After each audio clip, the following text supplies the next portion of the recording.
Krásný den, moji milí. Vítám vás v dnešní portálový den. A říkala jsem si, že tentokrát zase bude lepší s vámi sdílet formou videa. A taky jsem si připravila takovej malej dáreček, a to dnešní portálovou meditaci, protože když jsem dávala na Instagramu do storíček anketu, jestli chcete dneska meditovat společně, tak jste hlásili, že chcete. Takže jsem si říkala, že spojíme takhle prostě obojí dohromady.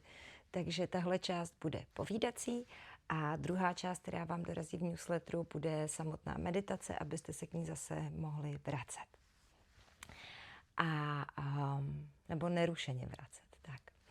No a já jsem si dneska dělala poznámky, protože toho je zase vícero, co bych s vámi ráda pozdílela vzhledem k tomu aktuálnímu dění a taky vzhledem k tomu, co se nejčastěji objevuje v dotazech a ve zprávách. Určitě jste zaznamenali a víte, že procházíme prostě opravdu tím jako velkým přerodem, na který jsme strašně dlouho čekali. Všichni jsme si to přáli a pořád přejeme, věřím. A zároveň tady tohle vyvolává vlastně spoustu otázek a hlavně strachu. Jestli si pamatujete, tak já jsem na konci roku a na začátku pořád připomínala, že ty strachy budou prostě celoroční téma a ne jenom tento rok. Prostě my pokud se nezbavíme, a teďka to řeknu ostře, té naší závislosti na strachu, jakékoliv jeho podobě, tak se vlastně nemůžeme posunout do toho 5D, do té, dejme tomu, vyšší vibrace, po který všichni tak toužíme, po který vlastně voláme a pro kterou se celá tady tahletá série těch změn vlastně odehrává. A to, co nás skutečně drží pořád zpátky, tak je naše připoutanost nebo závislost na těch straších. Proto je prostě tak důležitý tomu neustále věnovat pozornost a neustále s tím pracovat. Já vám skutečně z hloubi srdce doporučuji, abyste se tomu tématu těch strachů opravdu věnovali. Já jsem se snažila seskupit prostě ten online kurz tak, abyste ho měli prostě pořád dostupný. Mohli jste se k tomu vracet. I když se někde prostě u něčeho zaseknete a nejde to dál, tak to prostě nechte bejt a prostě třeba pokračujte dál nebo se vraťte k něčemu zpátky. Ale doporučuji vlastně neustále v tom tu praxi prohlubovat, protože vy se budete stávat víc a víc odolnýma. A to téma je prostě alfa a omega. Na tom to vlastně celý stojí, protože pro nás není možný zastavit ten proud myšlenek. Oni vám tam pořád budou proudit, nějakým způsobem to patří k lidskému bytí. A víte, že vždycky říkám, že když žijeme prostě tady uprostřed Evropy, nebo pokud žijete i někde jinde, ale prostě máte na starosti ten každodenní všední provoz, zabezpečit rodinu, domácnost, děti, partnery nebo partnerky, chodit do práce a tak dál, tak prostě potřebujete, aby vám ta hlava fungovala. Kdybyste byli někde v Tibetu a mohli tam celou dobu meditovat, tak je samozřejmě situace třeba jiná, ale tady pro nás v těch podmínkách, které máme, tak tu mysl skutečně potřebujeme, protože ona dělá ty malý logistický rozhodnutí každý den, 1000krát během toho dne. A tím pádem ani nejde plně vypnout, ani to není v našich silách a hlavně to ani není účel. Ale to, co potom udělá tu největší neplechu, je, že my se k těm myšlenkám připoutáme. Vytvoříme si tam vlastně tu závislost a neustále se k ním vracíme a omíláme si.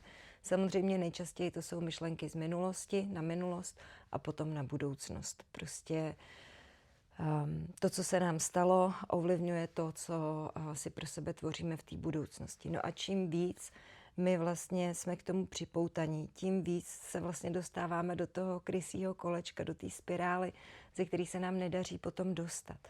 Takže pojďte se prosím nad tím zamyslet a skutečně pustit k sobě, že co když všechny ty problémy, které mám, ty témata, ty oblasti životní, ve kterých se mi nedaří, co když je to způsobený mojí závislostí na tom nezdaru.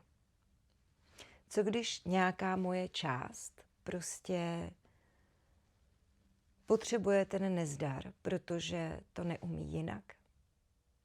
Protože vlastně nikdy nezažila stav, jaký by to bylo, kdybych se nemusela bát, kdybych se cítila sebejistá, kdybych byla plně sama sebou, kdybych se nebála, že mě ostatní odsoudí, kdybych se vůbec nebála prostě projevit se tak, jak jsem a nestrachovala bych se, že to na někoho bude moc a pro někoho zase naopak málo.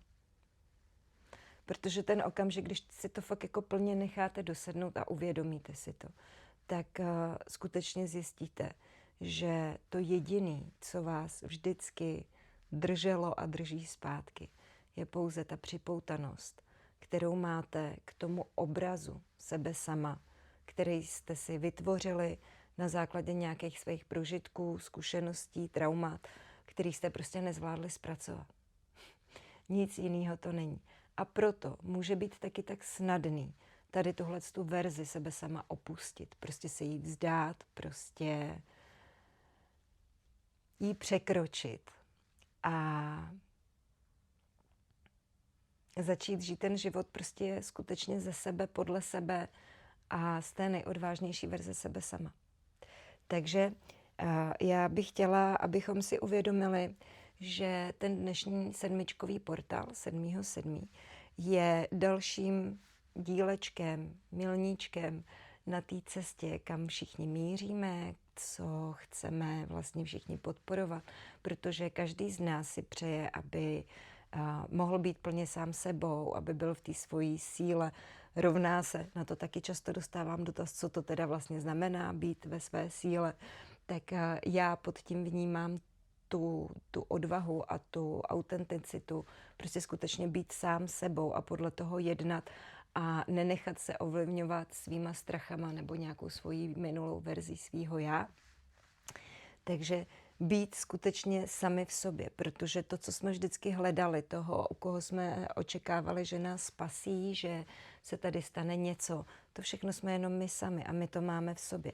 Ale v okamžiku, kdy vlastně máme tu připoutanost na té svojí, dejme tomu, ubohý verzi, okleštěný verzi, nebo jak tomu chceme říct, tak se nám strašně špatně dostává do toho nového programu, do toho, kam teda všichni chceme a toužíme potom, ale sami sebe držíme vlastně v těch otěžích a říkáme, ne, to nemůžeš, protože to ostatní by viděli, kdo seš, ostatním by to nepřišlo, že seš dost, to nemůžeš udělat, protože už tě jednou zklamali, už tě jednou zradili.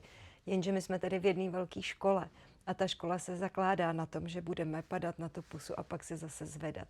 A my si jenom potřebujeme uvědomit, že v tom je ta hra, že to je vlastně to, co se tady po nás chce, abychom prostě jako ty malí děti spadli a pak se znova zvedli a zkusili to prostě jiným způsobem. A nemusíme se z toho nezdaru hroutit. Malý dítě se taky nehroutí, protože prostě 50krát za den spadne, ale znovu a znovu se zvedne. Je to nějaká naše lidská přirozenost. Ovšem do okamžiku, než my začneme vytvářet to lpění na tom svém nedostatku nebo na té verzi, která prostě není dost. A proto bych vás chtěla vybídnout, abyste ten dnešní portálový den zaměřili tu pozornost zaprvé na to, kde mám pořád tu připoutanost, tu závislost. A potom taky na to, jak by to vypadalo, kdybych si dovolila se jí vzdát, kdybych si skutečně teda dovolila se nebát a být tím, kým jsem. Bez strachu, jestli to ostatní odsoudí, jestli to pro ně bude málo nebo moc. Všechny tyhle témata samozřejmě souvisí s naší první čakrou, takže v té meditační části, která bude následovat, zaměříme pozornost právě na tu první čakru, abychom ji dneska podpořili, protože těžko se můžeme cpát do nějaký brány, portálu, když jedna naše část říká, jupi, jdeme do portálu a ta druhá říká, ne, tam já nejdu, protože to je na mě moc, to ne, já tady mám tu svoji verzi, tuhle já nesmím opustit, takže já tam nejdu. Proto se zaměříme na to, abychom tu první čakru podpořili a nějakým způsobem jsme ji odlehčili, aby nás potom pustila dál, protože ten letošní sedmičkový portál je tentokrát pouze příprava na to, co přijde. Mezi 19. a 21.7. nás čeká vlastně jedinečný uspořádání 5 planet, který se postaví do neobvyklého útvaru, který vlastně vytvoří takový jakoby trichtýř, koš, říká se tomu Balmautův koš. A tady tohleto seskupení těch planet vlastně vytvoří skutečnou nádobu, kotlík, ve kterém se bude moct přetavit a převařit všechno možné, co jenom dovolíme. A může právě díky němu povolit to naše lpění na těch straších nebo na těch závislostech nebo na těch starých verzích toho našeho já. Proto se společně potkáme 21.7. Já jsem, když jsem tu meditaci plánovala, tak jsem ji pojmenovala, že se budeme věnovat jako práci a penězům. Ale bude to jenom součást, nějaký prostě jakoby díleček, protože všechno tohle se samozřejmě týká celé té situace, ve které se nacházíme. A ta práce a ty peníze jsou vlastně takovej odraz toho, v jakém stavu tu první čakru máme. Takže proto dneska uděláme ten předkrok, budeme se věnovat té první čakře a následně 21. to prohloubíme. Podpoříme se i v tom, aby nám samozřejmě ta hojnost lépe plynula. Ale hlavně budeme věnovat čas právě tady tomuhle Balmautovu koši, tomu jedinečnému seskupení těch planet, abychom se tím vlastně připravili na to, co nás čeká během Lví brány. Tam v období toho srpna vlastně budou vrcholit všechny tadyhle ty aktivity a pomalinku se budeme přehupovat vlastně k podzimu, kde bychom měli vlastně potom s podzimní rovnodenností začít už sklízet ty plody té naší práce. Takže léto budeme mít energeticky a zároveň i fyzicky samozřejmě nabitý. Ale prosím vás, není to důvod ke strachu. Já dostávám opravdu hodně zpráv o tom, že mám strach, bude blackout, co hroznýho se stane, jak se mám prostě připravit, co mám dělat, mám tam jezdit, nemám tam jezdit a tak dál. Prosím vás, přestaňte se bát. Já vím, že se to jako snadno řekne a hůř dělá, ale tímhle jenom podporujete vlastně to, co podporovat vůbec nechcete. Podporujete tu připoutanost k tomu strachu, podporujete tu druhou stranu síly, podporujete prostě verzi reality, ve které přece vůbec nechcete žít. Uvědomte si to. A přestaňte ty myšlenky tomu věnovat. Přestaňte tomu vlastně věnovat úplně tu pozornost. A zaměřte ty myšlenky na to, co chcete, aby rostlo. Protože ta myšlenka, i když je hrozná, i když je naplněná tím strachem, těma nejhoršíma scénářema, tak ona vám nemůže ublížit. To, co vám ubližuje, je ta vaše připoutanost k té myšlence. Ne ta myšlenka samotná, ale ta vaše připoutanost. Cílem není ty myšlenky ignorovat, protože, jak jsem říkala, oni prostě nezmizí. Ale dovolit jim existovat bez toho strachu. Dovolit jim prostě, aby tady byli přítomní. Ale dát ten strach prostě pryč. A i když se nám ty myšlenky vrací znovu a znovu, je to naše lidská přirozenost. A je úplně normální, že se myšlenky vrací. Je to jejich přirozená prostě tendence. Tak ta vaše reakce je to, co ty myšlenky udržuje při životě. Takže pokud se rozhodnete, že té myšlence prostě už nechcete dávat to emoční drama, tak ona může prostě v pohodě proplout a odejít. A je to bez boje, je to v lehkosti a je to jenom o vašem rozhodnutí. Jenom to, že si prostě řeknete, ale já už tohle prostě nechci podporovat, to už tady bylo, tuhle verzi jsem už slyšel milionkrát a já už ji prostě jenom nechci. A zaměřím tu pozornost na to, na co chci, co vlastně, čemu tu pozornost věnovat chci. Mnohokrát jsme si vyprávěli o bílém a černém vlkovi a říkali jsme si, že jo, že chci buď krmit toho černého, anebo toho bílého, tak dávejte napapat tomu bílému vlkovi, dávejte tomuhle tu pozornost a přestaňte ji soustředit vlastně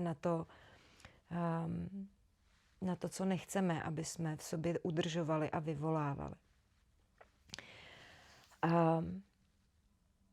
Takže ta událost, kterou vlastně červenec bude vrcholit, není úplně ten dnešní portálový den. Samozřejmě víte, že ten portál vždycky působí před i po. Nejde jenom o to jako jedno datum, ale prostě má to dozvuky zhruba ten týden 14 dní prostě před i po. Ale to, co je pro nás důležité, tak bude teďka to období vlastně kolem toho 21. července.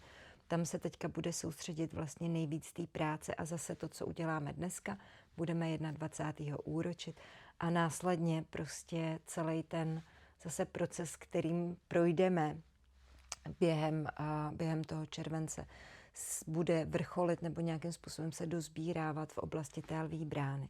My se na lví bránu uvidíme 1. až 2. Počkejte, teďka bych nekecala.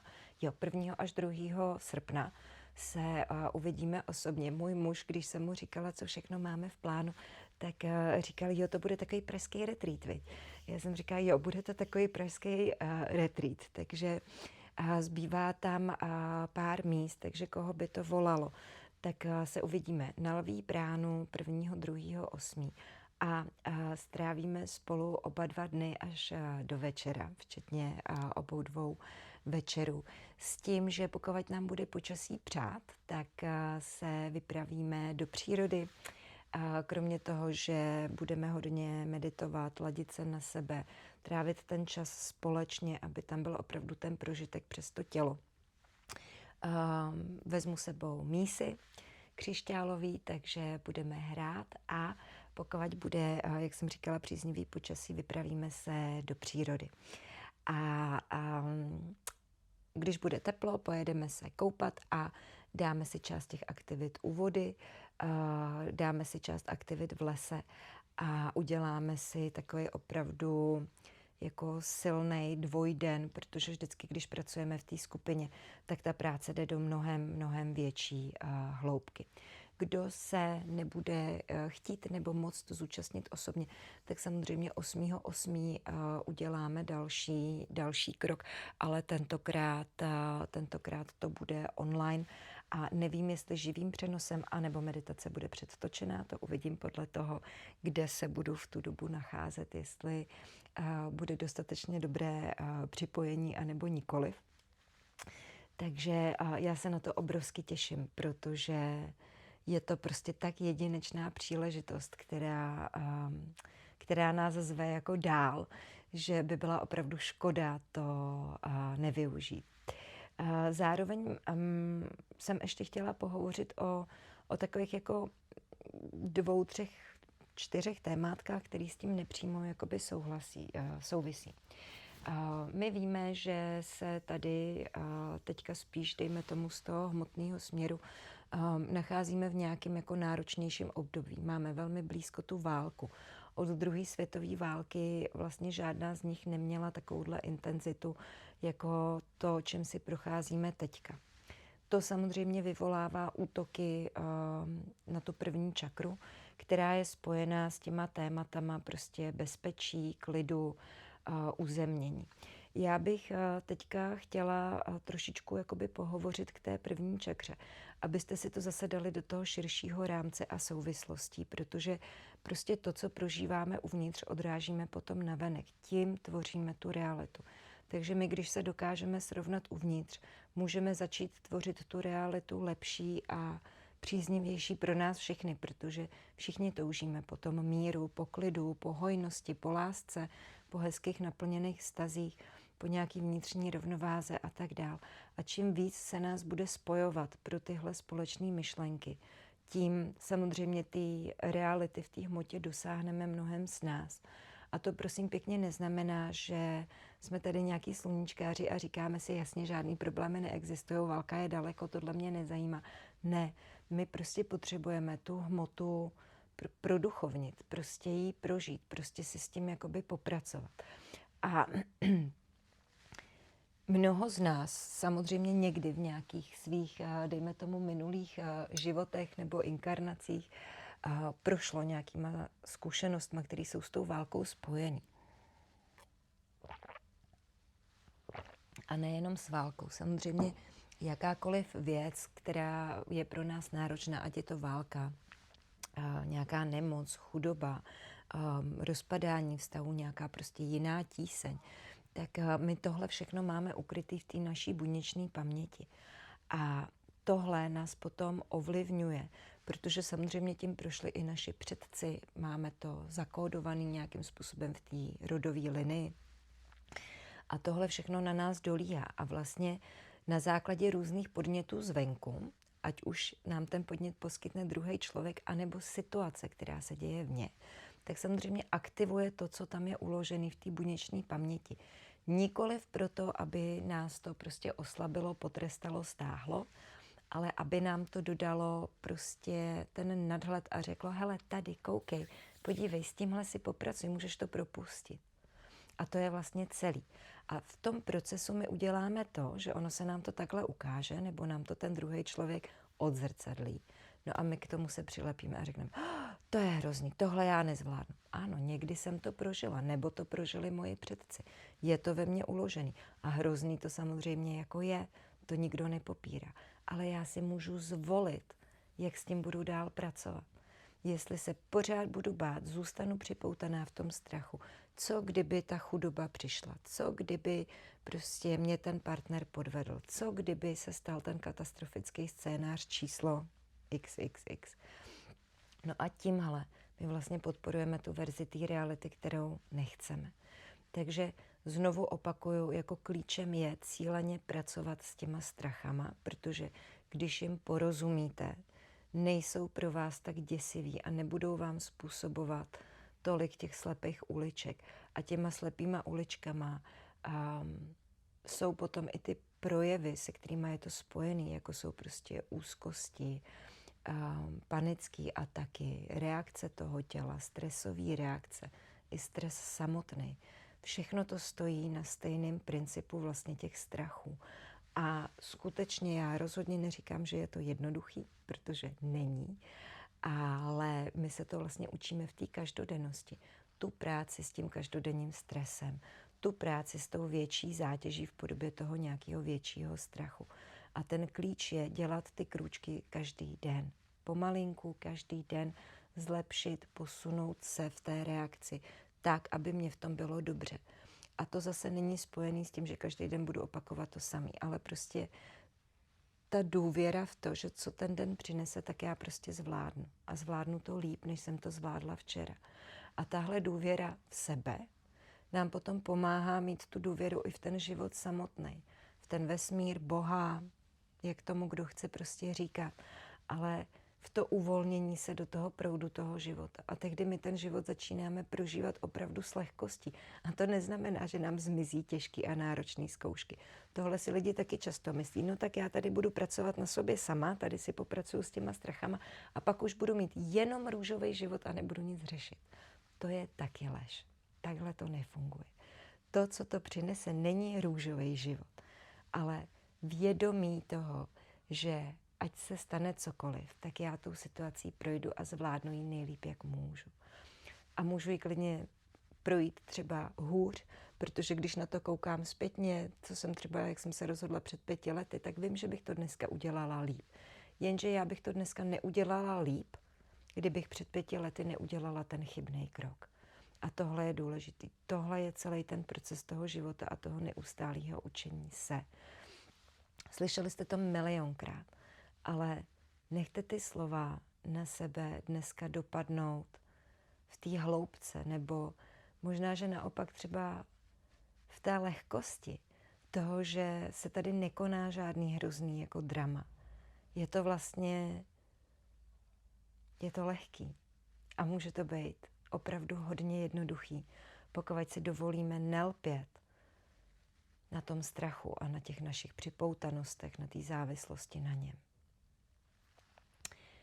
Teďka si řekneme něco malinko k té první čakře, Co se týká té fyzické roviny, toho tělíčka a zdraví, tak vlastně první čakra, kořenová mezi nohama na hrázi, řídí všechno, co souvisí s přežitím a stabilitou těla.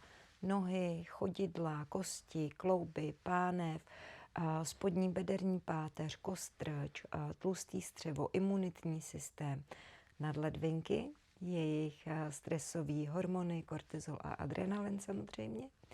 No a když je ta první čakra oslabená, tak často míváme studený nohy, bolesti z těch spodních zád, křížové kosti, kostrče, býváme unavení, máme oslabenou imunitu, máme problémy s trávením a taky pocit, že to tělo vlastně jakoby nemá sílu, jako bych se o něj nemohla prostě opřít.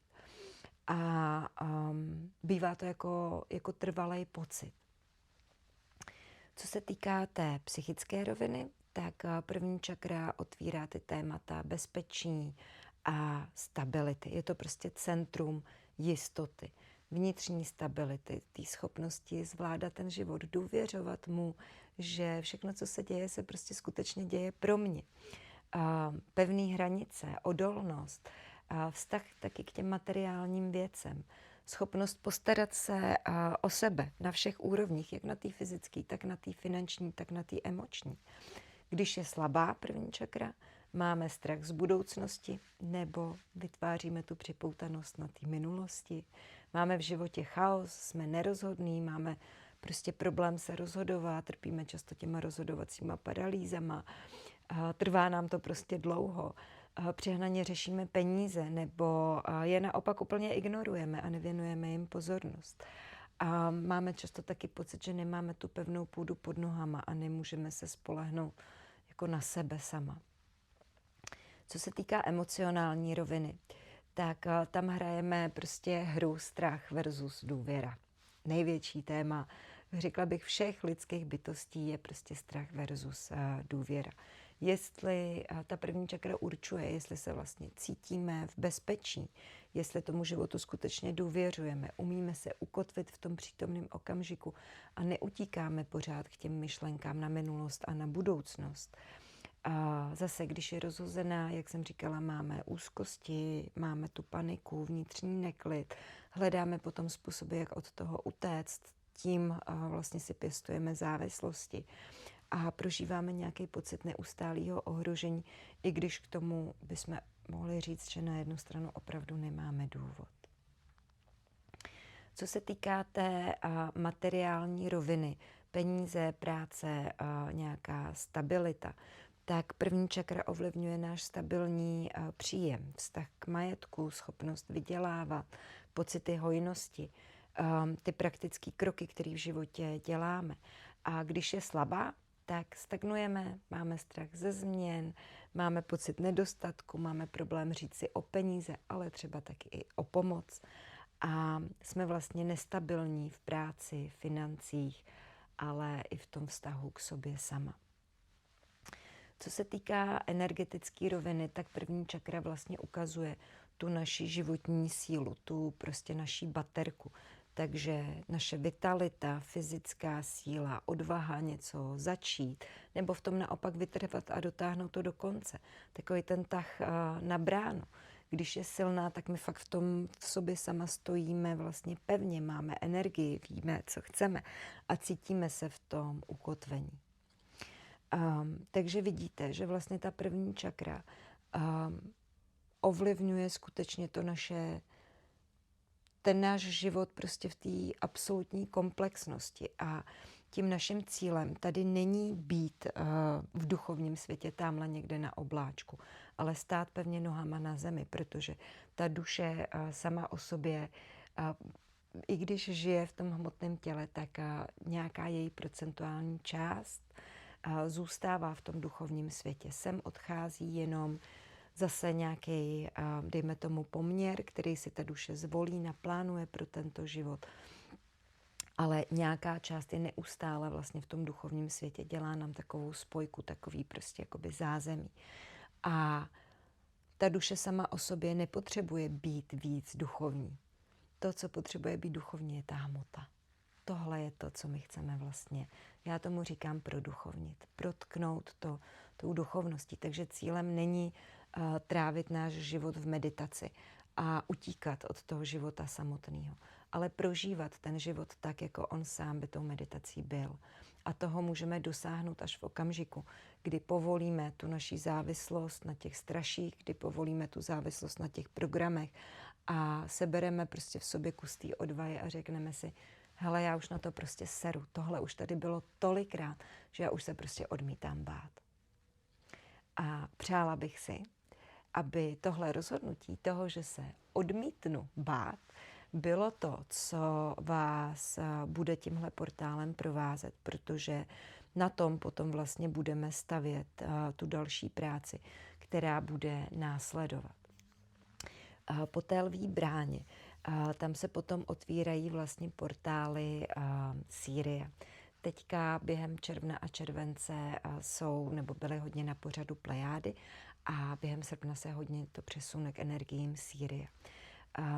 Obě tyhle, já ani nechci říkat planety, spíš bych řekla civilizace, tak nás velmi hluboce ovlivňují a mluvila jsem o tom zase v předchozích meditacích, povídáních, těch teoretických částech, kdy Sirius je pro nás jako otec, oni k nám mají opravdu velmi blízký vztah. A já sama mám ty kořeny v té syriánské civilizaci, protože oni dokážou mít opravdu ten nadhled a to je to, co sem vlastně přináší. Nebo my, zástupci vlastně tady těchto civilizací, přinášíme, protože pomáháme vlastně v tom zmatku, který je tady nastolený, vnímat to, co je skutečně důležitý a připomínat ostatním, že to, co jste vždycky hledali, máte prostě sami v sobě. Nikdy to nebylo nikde jinde. Jenom jste uvěřili té ustrašený verzi sebe sama, která vám vždycky bude říkat, že jsou věci nemožné, že to nejde, že si to nemůžete dovolit. A někdy to bude tak silný, že vás to prostě srazí na kolena, bude vás to paralyzovat, budete mít pocit, že to nepřežijete, že se nezvednete, že to prostě nedokážete. Ale když si rozhodnete, že tady týhle prostě pochybností a ustrašenýho já bylo už dost, tak to vždycky dokážete a zvládnete. A moc dobře vím, o čem mluvím. Prožila jsem nejednu situaci, i když samozřejmě ta jedna extrémně vyčnívá, o který jsem si taky myslela, že nepřežiju. A přežila jsem a otevřelo mě to tomu životu 1000krát víc, než prostě to všechno, co bylo předtím. A i když to může znít paradoxně, tak já přes tu obrovskou jako bolest a ránu, kterou ta ztráta dítěte je, tak já jsem v tom objevila tu obrovskou sílu a svobodu nadechnout se do toho života úplně jiným způsobem. A neustále z toho čerpám, neustále se to vlastně prohlubuje a otvíráme to další a další možnosti. A vlastně jistým způsobem za to cítím vděčnost, protože je moje svobodná volba, jestli neustále budu podléhat těm myšlenkám toho strachu a té bolesti a krmit černýho vlka, anebo jestli se rozhodnu krmit toho bílýho. Jestli se rozhodnu, že to pro mě byla příležitost a že ji prostě chci chytit za pačesy. A já jsem si vybrala tu druhou možnost. A obrovsky mě to posunulo a dalo mi to spoustu. A já bych vás chtěla prostě vybídnout k tomu, abyste udělali to samý. Abyste prostě si řekli, že už na to serete. Co si kdo řekne a co se prostě stalo. Ano, stalo se. Ale teď to můžete tvořit z úplně jiného místa. A to je to důležité, co vás má namotivovat. Takže ať budete slyšet jakýkoliv zkazky o blackoutu a o tom, že je prostě válka a že je všechno špatný a že nemáme peníze, že se tady všechno hroutí, že je politika na houby a tak dál. A ano, takhle to je, takhle se to prostě odehrává, takhle to třeba bylo. ale pojďme se rozhodnout, že už to takhle dál nechceme. Pojďme se rozhodnout to prostě nepodporovat, nepokračovat v tom a řekněte si prostě to ne a vyberte si aspoň dneska tu odvážnou verzi a co ona by dělala. A zkuste si tady tuhletu otázku nechat do těch dalších dnů, ideálně prostě třeba do toho 21. nebo třeba do té lví brány. Ráno se probuďte a prostě první, co si řekněte, jak by ten den prožila ta moje nejodvážnější verze. Ta moje nejdivočejší, nejopravdovější, prostě ta nejvíc albína, jak se já jako vnímám. A pak ten den zkuste podle toho prožít. Protože pokud to nebudeme dělat v té hmotě, tak jakákoliv práce tamhle někde na obláčku v duchovních rovinách nám bude prostě na houby. Takže berte tohle dnešní povídání jako motivaci, jako možnost prostě zkusit tu každodennost trošičku zase jinak. Bez toho útěku do duchovního světa, bez snahy prostě sebe opravovat, co je se mnou zase špatně a co bych měl ještě udělat víc, abych byl dost duchovní, abych byl dost, nevím, hubenej, velký, svalnatý a bohatý a já nevím co všechno. Ale prostě jenom se do toho uvolněte a řekněte si, tady těch keců už bylo a teďka to prostě zkusím tak, jak já chci. Jenom ze sebe a podle sebe. A budu ráda, když mi dáte vědět, co se začne dít, nebo co se začalo dít, protože věřím tomu, že vy všichni prostě všímaví jste a všichni potom 5D toužíme, protože tam je ta bezpodmínečnost a ta láska. Ale jak jsem říkala, nemůžeme se tam dostat, pokud si pořád pěstujeme závislost na strachu. Takže ať vám ty dnešní slova slouží k vašemu maximálnímu prospěchu. Budu se na vás těšit v meditační části. Doufám, že se vám bude líbit a pomůže, abychom byli odvážní, nebojácní a byli jsme skutečně sami sebou, tak jak jsme, protože každý z nás je úžasný a dokonalý svým jedinečným způsobem, který je nezaměnitelný a nikdo z nás ani nemá být stejný. A ta naše jedinečnost je to, co přinášíme tomu světu. Tak ji přestaňte schovávat a naopak ji začněte plně ukazovat. Mějte krásný nejen dnešní portálový den a těším se s váma, ať už 21.7. V rámci planetárního koše, anebo na lví bránu. Krásný den a brzy na viděnou a naslyšenou. Ahoj.